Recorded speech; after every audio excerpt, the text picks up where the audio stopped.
Representative Gauthier. Yes. Mr. Speaker, I rise to speak in support of this legislation. Mr. Speaker, I've heard from a minority of my colleagues here in the chamber today something which surprises me, quite frankly, and that is, which is that, quote unquote, the emergency is over.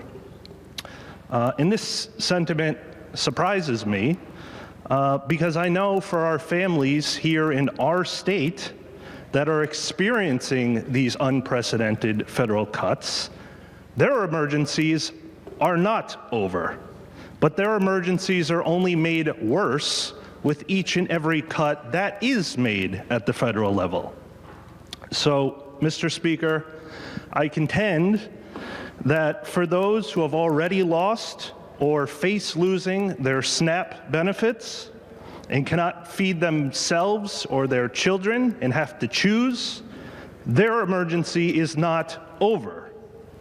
For those who have to now rely on food banks to feed their families, their emergency is not over. For those whose health insurance premiums will now increase by thousands of dollars each and every month due to these federal cuts, not only is their emergency not over, but in fact it's just beginning.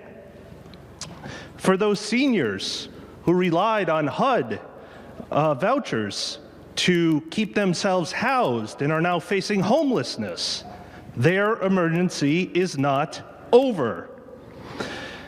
For those who will or already have lost their Medicaid coverage and their SNAP benefits due to malicious changes from the federal government in eligibility requirements, their emergency is not over.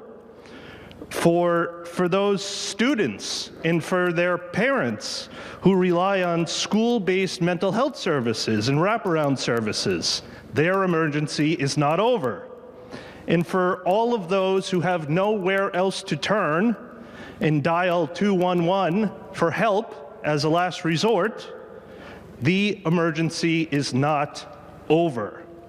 So I very much support these funds here in our state to be set aside, because all of those emergencies that I have cited, which are supposed to be funded by the federal government, it is now our duty and our responsibility as the state of Connecticut to respond and replace and protect our families in our state against their emergencies.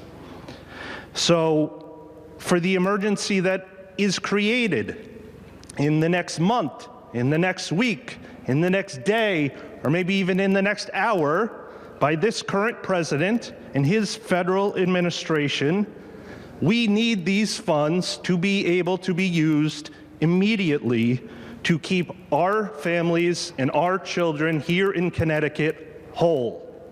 Thank you, Mr. Speaker. Thank you, sir.